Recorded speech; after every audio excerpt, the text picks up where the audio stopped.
seeing that number podcast.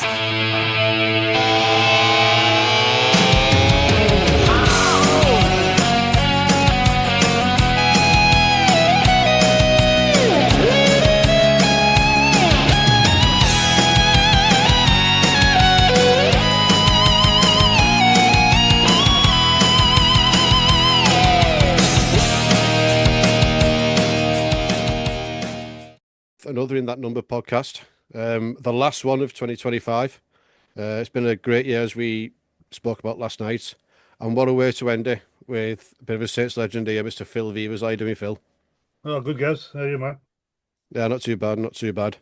So start from the beginning, really. It turns out you're from a bit of a rugby league family, aren't you? Yeah, I could say that, I suppose. Yeah. So my old man Jack, he was a player.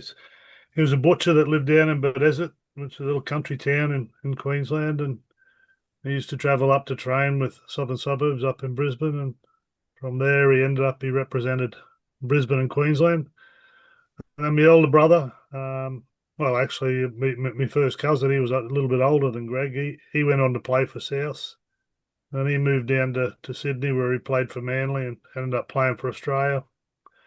And my older brother Greg, he went to Southern Suburbs, and he never really left Queensland. He stayed in Queensland when everyone else was sort of going down to play with the NRL sides down in New South Wales, but he just stayed up there, played for South, ended up representing Brisbane, and he captained Queensland, went on to represent Australia, and ended up playing for captain in Australia. So another cousin, Tom, he went on to play cricket for Australia. He was a leg spin bowler. So yeah, and then obviously the ex-brother-in-law married my sister. Obviously, he's not there now, Wayne Bennett. So yeah, I had a few people to look up to when I was growing up. Yeah, so a lot of great pedigree in the Veivers family there. We spoke off her then, and I didn't realise that you started at St George, because when doing the research, it came as Southern Suburbs. No, I played at Southern Suburbs. I was a bit like you. I was a fan of St George. Oh, I see. Yeah. Yeah. A bit like you. No, I was a fan of St George, and before Brisbane started in the competition, the Broncos, and sort of changed my allegiance to there. Yeah. So I was like the mid-80s when Broncos started up. Yeah, it was. Yeah. It was after I think I came over here in '84. I think they started up around '86 or '87. Yeah. So you came over from Southern Suburbs to St Helens with a legend of the game, Mr. Mal Meninga. How did the move come about? It's quite humorous, to be fair, because I wasn't even on the agenda to come across here. The two players that St Helens wanted was Mal Meninga and Gary Belcher. Oh yeah. In '84, it was the Lions tour to Australia, and John Clegg was the chairman of St Helens at the time, and he told Ray French that when he was out there doing the commentary out there, he said, "Well, will you go over and will you get Mal and Gary to sign the contracts for us?" Frenchie came over. He watched the game that day, and he came in, and Mal signed his contract, and he came over to Gary, and he just said to Gaz, he said, "Listen, mate," he said, "I've come here to sort your contract out and sign it. So I've got a 12-month contract here. Will you sign it?" And Badge, he just turned around to him. He said, "Well, I don't want to go for 12 months." He said, "I only want to go for 6." Me cheekily, I just said to Frenchie, I said, "Well, I'll go for 12 if you want." And that's the history, really, because Frenchie rang up John Clegg and said, "I've got a young fella here who plays on the wing, but predominantly he's a fullback. Give him a go." And that's how it all came out. So what was it like playing with Mal before he came over? Because he came over here, and before our time, but we heard all the stories about him. We've seen video of him, but what was it like with him before he came over here? Oh, to be fair, everyone asked me who was the best player you played with or against, and I'd probably, I always throw Mal in there because he was the most gifted player in the sense of, for such a big man, he had the softest hands, he had, big kicking game on him, he could kick goals, he had a sidestep, he had size, a fend, an offload, and for a big fella, he was extremely quick. So, playing on He the could outside kick of as him well, every couldn't he? now. Pardon? He could kick as well. He was good off the tee as well. Oh yeah, well, he was a toe poker. He was off the sand. Uh, But The old school. yeah, it was great to play outside him. He put me away for a few tries, I must admit, whilst I was there at South. And obviously when we came over, he knew my game inside out. So I used to just run off his shoulder if he put a little kick up in the air, and I used to go through and jump above people and take it down. Yeah. And you mentioned how you put your hand up to do 12 months, but 381 appearances and 13 seasons later, you were still there. Yeah, yeah, couldn't get rid of me. Um, it was a bit of a weird one, really, because as I said, I only come over for the 12 months experience, and they offered me another 2 year deal after that 12 months, and I was a bit reluctant to sign it, to be fair, because I wanted to go back and try my hand back in Australia. And anyway, I just spoke to the brother-in-law. He was a coach at the time, Wayne Bennett, and he just said, "Well, if you do another 2 years, he's still got plenty of a career to come back here to." So I did that 2 years, and then they offered me a 3 year deal, and I was like, "Oh, where am I going here?" Right. So and just signed another contract and another one after that. And I think the last 2 years I was here, Mhm. I didn't even have a contract at the club. I was pay as you play. Wow. Oh, maybe you should have gone after the 12 months and avoided me, fella. Yeah. So yeah, No. you come into Saints and your first season, or at least your first year, you pick up some silverware, the Premiership trophy and the Lancashire Cup. How did that feel coming over and winning trophies straight away? Oh, it's great.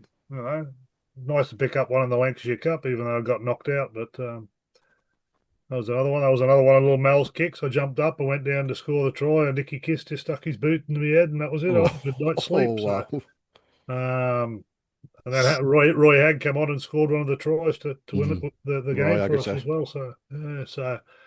Yeah, it was nice. First year was myself and Mal had sort of come off the back of a loss in a grand final. So the previous year to that, I'd won the grand final as well. So to come back and get back into winning ways to win those two games, especially the two competitions, was great. Yeah. And obviously you won the Lancashire Cup twice. Once in 85, once in 92. Yep. Also a Regal trophy thrown in the middle there as well. Yeah, we did. Yeah, beat Leeds at Central Park, Mm. playing Ooh, against one what's of the my best stadium? mates, and Peter Jackson. Yeah.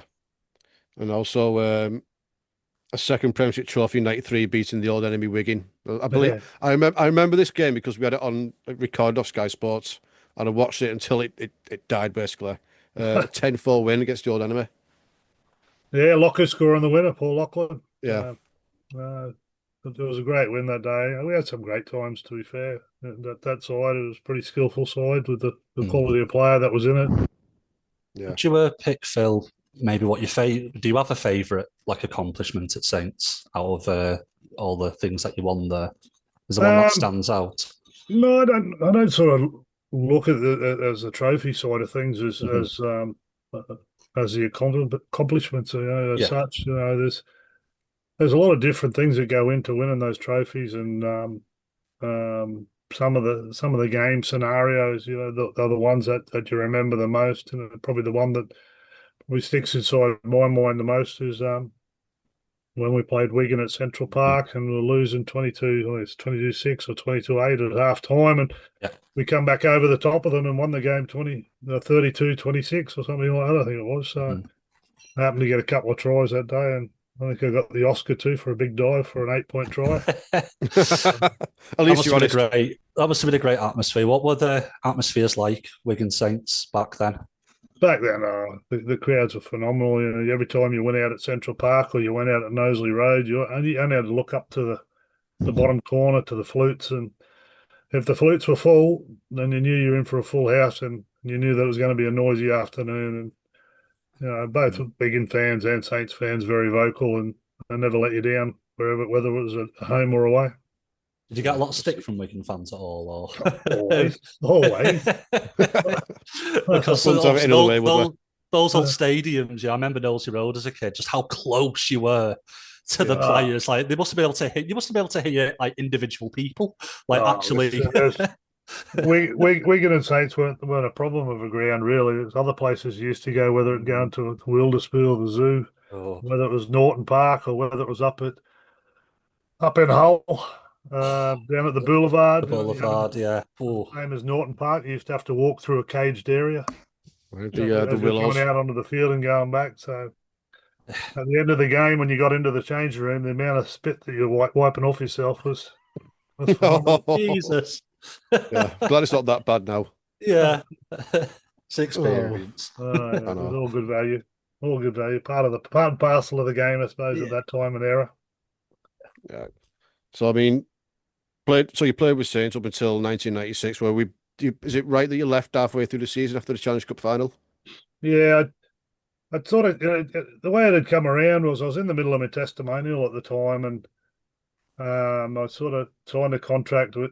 Well, I didn't sign a contract. I did pay as you play contract as such, and Sean McRae was a coach. He was picking me every game off the bench because I could play obviously a variety of positions, and I played every round in that Challenge Cup final, including the quarterfinals, semi-finals, and then it was just one night. I just come in training, and Bobby Goulding just said to me, he said, "Oh mate," he said, "you may as well move on," like he says, because the board's told Bomber not to pick you anymore. And I said, "You're joking, aren't you?"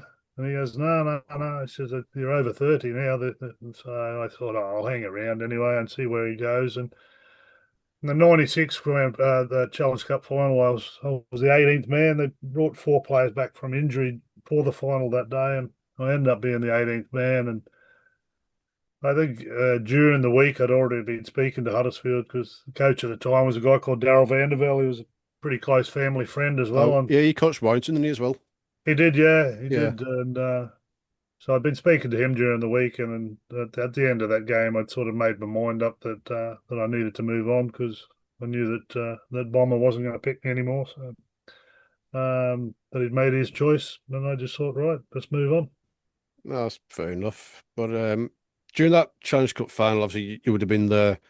What was the feeling around the team when Bradford were on top? I mean, Robbie Paul was having the game of his life. He scored a hat trick, like the first ever one at Challenge Cup final. What was it like at that point, and where was the turning point? Turning point was Nathan Graham dropping all the high balls for him. Yeah, That's the turning point. But to be fair, I really wasn't watching much of the game because like on the other side for Bradford, I had Bernard Dwyer and Paul Lachlan playing for them. oh yeah, Like Lock was my best mate, and Bernard was probably close to me second. So I was probably at the end of the game more upset for them than I was for Saints winning it as such. To be fair, when I think when Bobby lifted the trophy for Saints, I was stood with Bernard and Lockers and said to them like, "Well, you just look up in the crowd here. You don't need to see this." yeah. We had Lockers on earlier this year, Right. and he spoke quite highly of you as well. Um, so obviously you'd left before the end of the season, but was there was there a feeling after putting an end to Wigan's dominance in that title winning season? I just think that it was a long haul to get back to parity with Wigan. So Wigan being the first and only side that was professional at the time, that was going full time training. I take that back. Professional, everyone was getting paid, but I mean, for Wigan, they were all full time training, and everyone else was part time. So it was always going to be a hard job to get it at parity with them at that time. And then and the other side of that as well is as soon as Morris used to hear of any players that Saints were going to sign, he'd just come out and he'd just pay more money than what Saints were going to pay him and take him to Wigan. Uh, And hence where we they lost signed up everyone they Andy could. Platt. We lost Andy Platt. We lost Gary Connolly because Wigan paid both those players more money than what Saints were willing to pay them. Yeah. As I said, it was a period. Excuse me. It was a period of time to get back onto parity, and I suppose that was a stepping stone. Probably 3 or 4 years before the '96 final, culminating in us winning that final and then Yeah, going on from there. that's it. I was, oh, go on, Ben. I'll bring you in here, Ben, 'cause you've got Yeah, go some on. questions to ask as well, haven't you? Yeah, it was just firstly, I was just wondering, you kind of covered it a little bit, talking about like 96, but is Do you didn't want to try you weren't that, able Ben? to Again, see you went that a bit full. robotic then. Oh, sorry, am I back now? Am I back? Yeah, you're back. Yeah. All right. Sorry about that. Yeah, I was just going to ask, is there kind of any regrets about missing that full, the full 96 season? And, that. Well, to be fair, there was a short summer season there before they went into the summer Mhm, season, wasn't there? So there was that short conjunctive. Well, it wasn't many games really, I suppose, but I mean, it was just really mhm. short. We never stopped playing until we got into that. So, Yeah. but you went robotic, so I didn't get the gist of your question as such. Sorry, So, my internet. So my trusty internet again. But no, that's fine. Um, but I was as I also said, going to ask, going into that '96 season was it was pretty big for the game over here. and I just want to clarify if this is correct because I've seen this in a couple of places doing some research for this interview. Apparently, you played a game for Scotland in Yeah, I did, mate. Yeah, 1997. yeah, How correct. did that come about, and what was the experience like? Representing To be fair, Scotland. well, somebody told me I had a haggis, but no.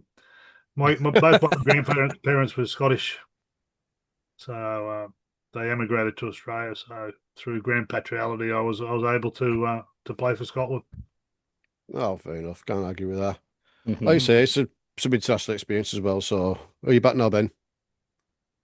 mhm. You froze Yes, for I'm a bit back. then. Yeah, Oh, good. no worries. Yeah, I think I'm So back yeah, now. so one game It's for just Scotland. it's That been was when I was fine all playing for day, and then as Huddersfield. soon as you want to. Yeah. And is there a reason? Because I don't obviously I wasn't. I think I was about one at the time in '97, so I don't know about the international scene so much. But is there a reason you didn't play more games for Scotland? Was there a chance to ever play more games for them? Or Well, Scotland, we didn't play that many games back then. Wasn't Mhm, 97. I was sort of I was in mid third, well, coming up to mid 30s. So um, no, I just never really ventured again. That one opportunity took it, and then from there, 97 at Huddersfield, we won the grand final to get into the Super League, and I packed in mhm, playing in 98 to go on the coaching staff. So halfway through that year, so. After taking up the assistant player coach's role, and then they actually sacked Gary Schofield. So I went in yes, there as yeah, I went in there as caretaker coach. So mhm, and I really couldn't see myself as a player coach as such. I thought them days are well and truly yeah. in the rearview mirror as such. So I thought, right, I just need to retire and put all my attention into the coaching element of it. Mm. Okay, Yeah. go back to you guys.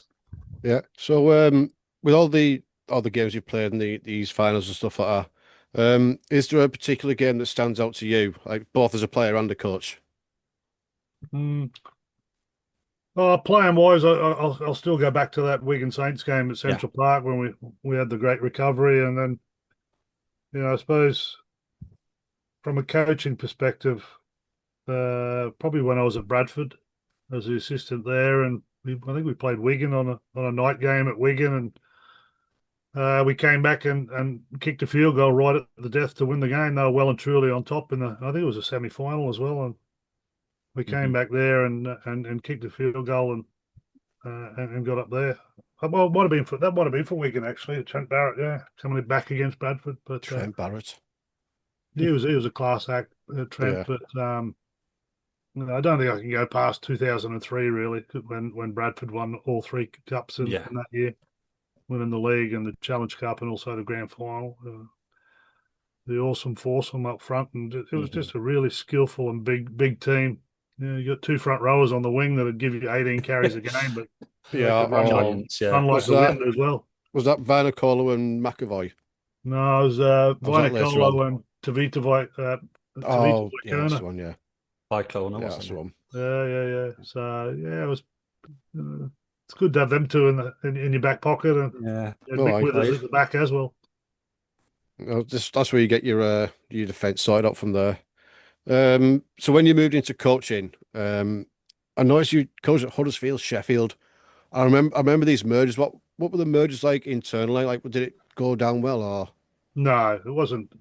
Mergers never really, for me, never really go well. The only time they're gonna go well is if they smooth over probably 2 years down the line. But neither fans want a merger, and it happened. And there had to be a cull of players. There had to be a cull of coaching staff, and again, it goes back to trying to be even as well. And from Huddersfield's point of view, Mel Riley was the coach at Huddersfield at the time, and he had his assistants that he had over at Newcastle. They came over, so they went through the door first, and then John Keir was given the job of the merged team, and I was one of his assistants then. So, but as I said, it didn't really work, and to be fair, that merger, the Huddersfield Sheffield, didn't last too long before it went back to Huddersfield, and Sheffield started up again, and I suppose that was the beginning for when Huddersfield had sort of stepped along the line to get to winning the league leaders shield. Yeah, it's mad because there's a lot of mergers in the NRL, really, isn't there? Like obviously, Canterbury, Bankstown, Manly Warriors, St George Illawarra. I believe, like, if I'm remembering this right, they were all mergers, weren't they? Well, West were with Balmain. Yeah. West Tigers and Balmain. West Magpies and Balmain Tigers merged together. Illawarra and St George merged together. I can't really remember. I don't think Manly or Canterbury merged with anyone. They stayed by themselves, but I think they were the only two mergers as such. Do you think there's a reason why there has been some success in mergers in Australia where, like, in any British sport, it just doesn't necessarily need to be rugby. Mergers are just like a big no-go for fans and everyone hates them. But in other places, in America, Australia, in some sports, they tend to work sometimes. Why do you think? You've got a very parochial crowd over here that are very, very homebound about what they want and the situations and very tribalistic, aren't we? Yeah, they're very, very tribal. They are very, very tribal. And just imagine if you said Saints and Wigan to merge, what would be the reaction? Imagine, yeah.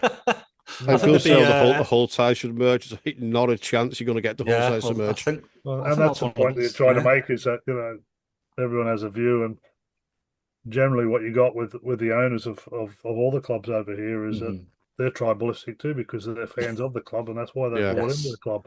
Very true, very true. Yeah, I mean, like the biggest one where they're trying to get the likes of Salford, Oldham, Swindon all to merge as a Manchester side, but there's too much history there in the clubs, isn't there? Well, there is, and the fans know all about the history as well, so they're not going to buy into it. If you don't get a buy into a merger, then it's going to collapse because you're not going to get the crowds to go and watch the sport. That's it. So we put the word out for like listeners' questions. So we've got a couple of here. Jess Newton asks, "What are your best and worst memories at Saints, and how you felt when you knew you get your first game for Saints?" How do I feel? The first game for Saints was pretty ordinary on actually. Well, in my eyes, anyway, I didn't think I performed to the best, and neither did the coach actually, Billy Benyon. And I didn't think Billy knew that I was coming anyway when I got there, but we sort of played on the Sunday against Castleford, and then we had a midweek game. He was against Lee, and I walked into the change room then, and he said I wasn't playing, that Steve Tickle was going to play. And I said, "Oh, I could have a meeting with you in the back." So we had a chat, and I just said, "Listen," I said, he said, "We didn't play particularly well." I said, "I've only just got off the plane." I said, "Give me an opportunity." And I did go on to tell him that I did come over for a bit of a holiday, but I'd come to see the sights of England and taste the nice ale that's over here, and all the rest that went with it. But I said, but realistically, I have come here to play footy. So I said, give me another opportunity, and he put me on that night, and I went out and had a stormer. So I wasn't too happy with the first part of it, that question of my first appearance. As for probably the worst of it all was just probably the way that I left the club. I kept my powder dry at the time. I never really spoke too much about how I was sort of really pushed out the door, but that was probably the most disappointing thing. And then to win a few trophies along the way and play with the quality and caliber of the players that I played there was probably the highlight of all the time that I was there. Yeah, I can imagine it's quite a bitter pill to swallow when you've put 13 seasons into the club. Yeah, yes and no. Yes and no. I'm not that type of person that, Yeah. As I said, I don't burn any bridges. It's a case of, it is what it is, and you move on. Yeah, so Liam Fox, who put us in touch Foxy. for this. Yeah, Yeah, yeah. How many charity games have you coached in and won? yeah. Well, I won the one with Brent. I think I only won, had one other charity game that I was coaching. That was at Saints, I think, and I can't even remember what the game was, but I won that one as well. So yeah, Oh, there you go. set record. 100% record. Yeah. And we were at the Bryn Agrees game. He asked us to come and speak to some players and stuff like that. It was fantastic days. Raised a lot of money and awareness for it. Yeah, yeah. No, it was a great day. It was great to see all the boys coming out. It was great, a lot of them that to what fair, a lot of them I'd coached with, a couple I'd played with, but played against, so and coached against. So it was good to get out and see all them boys again. And as you said, it was for a great cause and for a great guy, and that Bryn was. Yeah, it was a great play as well. Um, Yeah, I had the opportunity to coach Bryn at Wigan when I was over there, coaching over there. So I got to know him there before he went across to Saints. yeah. Also, you've got a couple there as well, haven't you, Ben? Yeah, it's a question I've asked a few people we've had on actually, and I always find the answers really, really fascinating. So you've talked about like Mal Meninga and some of the other Paul Loughlin, some of the other great players you played with. Do you think there's a player you played with, specifically talking about Saints, that you think was a bit underappreciated and fans should probably remember a bit more fondly than they do? Les Quirk. Oh, Les rapid. Quirk was a sensational winger. He had a great centre inside him in Lockers, but Les could score a lot of tries. He was pretty special. Shane Cooper, he gets the accolades all the time, Coops, as to what he is and what he was. But yeah, no, probably quirky. It was an Yeah, oddball. seen plenty of highlights of Les Quick. He seemed very quick. Oh, he was quick. Quick? How Oh, quick? yeah. Yeah, I'm going to say how quick was. He looks He like was quick, but I mean, considering the state of some of the grounds back then, and he still flies, like absolutely flies yeah. down.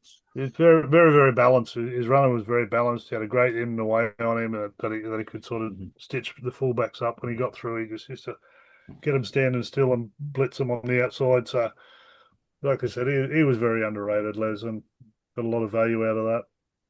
And part two to the question, it might not be something you thought about before, but is there anyone that comes to mind, Saints wise, that you missed out on playing with, maybe in like the few years after or the early 2000s, that you would have really loved to share the field with? Hey, that's a good question. Jeez. I don't think I would have got the chance to play with some of the guys that were there. I think Kieran I was still there when Kieran started, so I got an opportunity to play a game with him, and I also played with Bobby, played with Tommy Martin, Jointy, and them. So, let me have a think. It would have been nice to run off a few of Jamie Lyons passes. I know that. You know what? Oh, For some reason, I thought you might have said that with in plain said to you. Yeah, it would have been pretty classy. I think I might have scored a few more tries. Just running off his little offload and his little flick pass. Brilliant. And yeah, just last couple of quick questions as well from me. Because I was again doing a bit of research on you just for this interview, and apparently you've had experience with the match review panel. Oh yeah. I've been doing that for. What's that like? Tell us a little bit about that, because I've never really seen anyone ever speak about what it's like to be on a match review panel, and is it a good experience? The thing with it is like early on, I was looking at some of the decisions and what have you, and I'm thinking, I can make a difference here. If I get on that, I can make a difference. And yeah, and you think you can until you walk through the door, and at the end of the day, you've got a set of rules that has been handed down to you. You've got to follow those rules, and you're pretty hands are pretty tied on how far you can come outside those rules. So, but what it entails is it's just every Super League game gets watched by a member of the match review panel. It gets cut up into clips as to things that could be classed as foul play. And then on a Monday morning, we all meet up. We have a look through all these, and then there's five of us in the room, and and then decisions have to be made whether what grade it's going to be, or first off, whether you think that they're guilty of the of the misdemeanor. I do tell you, people think that it's cut and dried, that it's like always 5-0 down the middle, but no, it's not. A lot of the time right. it'll go 2-2, and a lot of debates, and then there'll be one person that has to make that final decision to whether it. The hardest ones are the ones that are generally cautions and grade A's. Yeah. We spend more time arguing the toss on what should be a caution, or well, there's no cautions anymore, I suppose. Last year it all went to a grade A, so yes, yeah. there's probably more time spent on arguing the toss on a grade A, where you think, geez, let's let them go. But I mean, at the end of the day, after the Monday, nobody's been given anything. They've got to accept guilt themselves. Yeah. At the end of the day, all us, as we made an opinion and made a call on what we see as what this class may be as foul play. When it goes back to the club and the player, it's them that has to accept whether they're guilty or not guilty. So they're going to make a decision whether they're right or wrong. And then if they think that they're wrong, they go and see the ORT, the Operational Rules Tribunal, see what they have to say, and they come back with either smile on their face or an extra game. Well, usually not. usually us without a smile on our face, isn't it? We're always getting collared. Is it true? There's a rumour gone around for a while that Kelvin Skerritt was on that panel at one point. No. I was going to say he's the last person you want on there. No. So it's interesting to get that insight. Yeah. I used to be like an amateur referee, Phil, in St. Helens. In fact, I think actually you came to speak once at the St. Helens Referee Society while I was there. So I've always, so maybe other listeners might not find that interesting, but I could ask you a million questions about the review panel. I won't, because I think people will just turn off. So it's one of them, people, unless people sit in on and get an understanding of what goes through. Some of the days we're in at 7 o'clock on a Monday morning. Some of the days don't leave till 2 o'clock, 3 o'clock, because that's a long day. Thoroughly, it's top and tail as to what can be classed as a misdemeanor or not. Joe, I think it would be interesting that, because a lot of the time the topic of conversation during the week is what's come from the match review panel. I know. I have fun on a Monday afternoon looking at Twitter with everyone kicking. I was going to ask, do you actually look at like the RFL post and the comments underneath? Do you actually read any of them? A lot of them are funny as I just have a chuckle. Love it. It's very, very biased as well. Yeah, well, it is. It's it's either their player and they have something to say about it, so that's fine. Yeah. Everyone has an opinion. Everyone has an opinion. It's a bit like I do a bit of commentating for BBC Leeds as well. And at the end of the day, it's just my opinion that I put out there. People can disagree with it. That's fine. And it's just my opinion at that time. There's a reason why you're in that sat that table and they're not. Yeah, that's true. Just one last one from me. If you had the opportunity to coach, either head coach or assistant at a Super League club again, is it something you would ever want to get back into at that level? I don't know. I get asked that question a hell of a lot. It's very, very. I know I was coaching for 18 years. So in that time, when I did stop coaching, my wife said it was the best thing that ever happened. She was like, I wasn't living the game 24/7, and I wasn't as stressed and everything as that. But when it's in your blood, you never say never. That's fair.